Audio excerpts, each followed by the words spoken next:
Ever since America was created in 1776, New York has symbolized the American dream. People from all over the world would immigrate to Ellis Island hoping to create a new life in New York City. Over time, this made NYC the heartland of America as the city became the home of banks, brokerages, hedge fund, exchanges, and basically every other financial institution you can think of. We also saw the rise of Broadway and Carnegie Hall, which have made the state the dream destination for aspiring artists as well. Despite this rich history, New York hasn't been doing all that well over the past few decades. In fact, New York is the fastest shrinking state in the US in terms of population.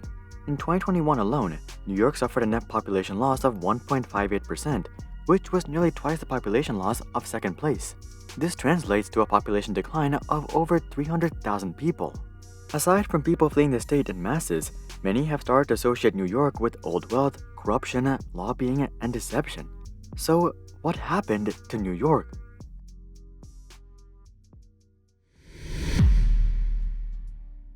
Starting off with the most obvious reason, we have the insanely high cost of living.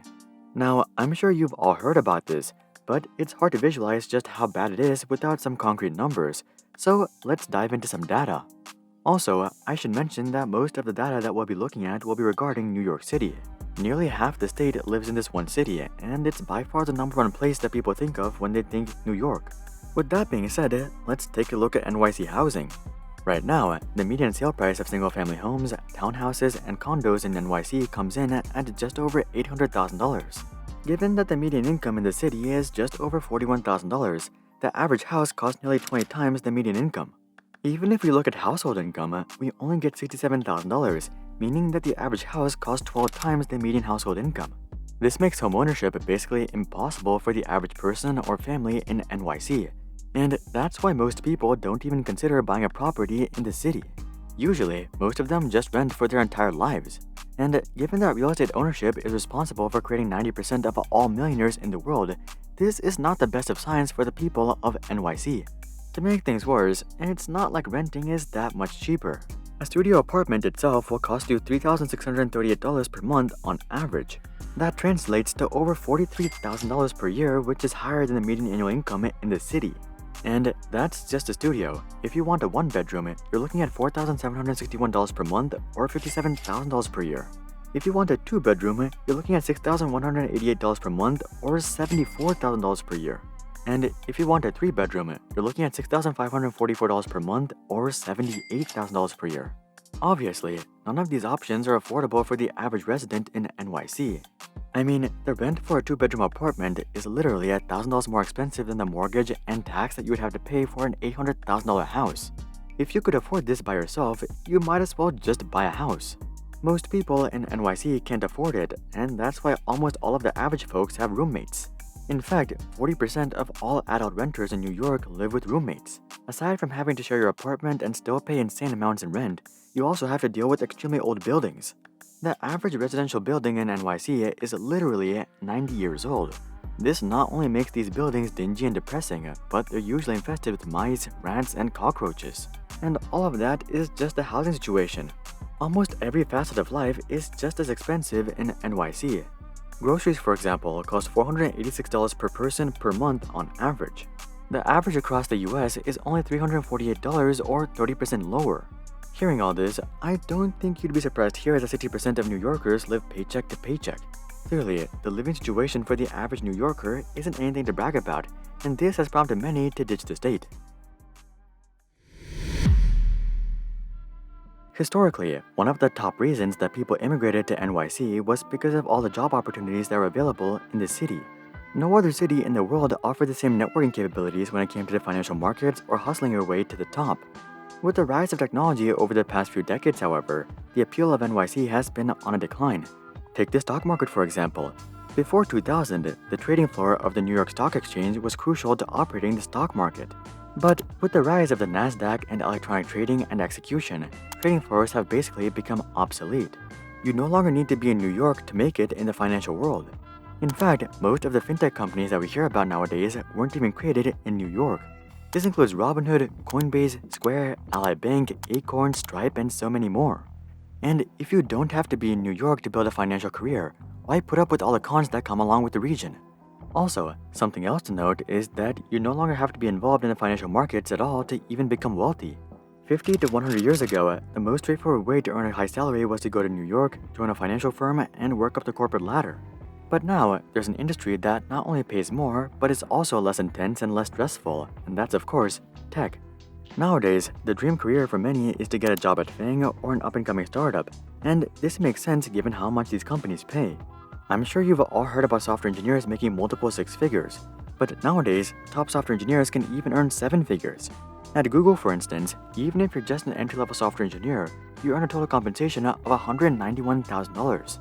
Meanwhile, if you work up to being a principal engineer, you can earn a total compensation of $1.08 million. We can see an extremely similar compensation plan at Facebook as well. Even if you're just an entry-level software engineer, you earn a total compensation of $184,000. Meanwhile, if you work up to being a principal engineer, you can earn up to $1.61 million. Now, of course, working up to principal engineer is no easy task, but it's also rather achievable if you stick with such a company for 20 to 30 years. Also, even if you don't make it to level 8 and you get stuck at level 6 or 7, you're still pulling in well over $500,000 per year, and that's in today's dollars. By the time most of us reach our 50s and 60s, these positions themselves will likely be paying well over $1 million. So, finance is no longer the only way to make big money without starting a business. Not to mention, while these tech jobs are by no means easy, you probably won't be working 80 to 100 hours per week either like investment bankers and hedge fund people. You'll probably be working closer to 60 hours, which makes tech jobs even more appealing. So, the rise of tech has robbed New York of much of its Wall Street appeal. Aside from a high cost of living and deteriorating appeal, a major drawback of NYC is that it has never really been a final destination. A lot of people are attracted to the city by its fast life and career opportunities, but more times than not, these people don't intend to stay for the rest of their lives. The vast majority of individuals who are immigrating to New York can usually be categorized into two bins, the career builders and the adventurers.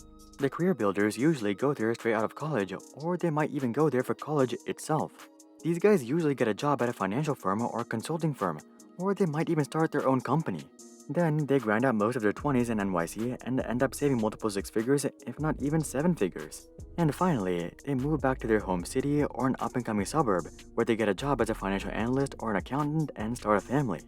Meanwhile, the adventurers are broke throughout their entire 20s, but they get the satisfaction that they lived their life to the fullest while they were still young and free.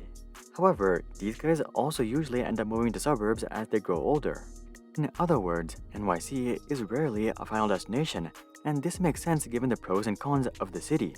While the city offers great career opportunities and a fast life, it's not exactly the best place to raise a family. Cities in general usually don't have great public schools because they don't get very good funding. In fact, schools in urban districts get $2,100 less per student than schools in suburban districts. Considering this, it's not surprising that parents are usually reluctant to send kids to public schools in major cities. Even if you find a good school, the environment itself is usually not the best for kids. Crime rates are high, subways aren't the safest, and there's no neighborhood swimming pool or park. And this is especially a problem if you're living in poorer areas of the city. Aside from it being hard to raise a family, New York isn't the best place to settle down as an individual either. First of all, the weather is pretty bad. Winters are often brutal given that New York receives the 7th most amount of snowfall in the entire country. This is the exact opposite of California. Californians often say that weather is one of the top reasons that they want to stay in California. But maybe they're overstating this advantage given that people have been moving to New York for centuries despite its bad weather. Anyway, aside from poor weather, you also have taxes that will make you poor. State income taxes range from 4% up to 10.9%. Combine this with federal income taxes and high cost of living, and you'll be broke before you know it. While this may be an acceptable sacrifice throughout your 20s, this gets old real fast as you grow older. And sooner or later, most people just want something more slow-paced and relaxed, which usually leads them to suburbs. In the end, NYC has historically been one of the most desirable cities in the world. People from all around the world have been immigrating to the city since the beginning of America, and there's still plenty of people moving to the city to build their careers and lives. But over the past several years, the number of people leaving the city and state has outpaced the number of people moving to the state. You could list a slew of reasons for this from bad weather to poor schools.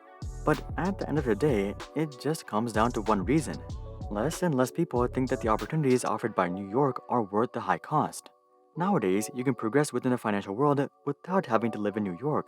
Not to mention, you don't even have to join the financial world to make large salaries anymore. Technology and the internet have created more high-paying opportunities than ever before. The fact that the billionaires list on the Fortune 500 are dominated by tech is simply perfect evidence of this. This isn't to say that New York is gonna fall towards irrelevancy or something like that. New York is still filled with plenty of career opportunities, some of which are still unique to New York, like consulting. Also, there's a lot of young souls who still want to have an adventure in New York before they settle down in a regular old suburb. So, while New York is the fastest shrinking state right now, this is just natural shifts due to changing opportunities. Sooner or later, New York will settle down at a new population level, which will likely help with overcongestion and affordability. And hopefully, this will open up the state to a whole new generation of people. But that's just what I think. Would you live in New York? Comment that down below. Also, drop a like if you're all about the chill suburban life. And of course, consider checking out our Discord community to suggest future video ideas and consider subscribing to see more questions logically answered. But until then, I'm Hari, and I'll see you guys on the next one.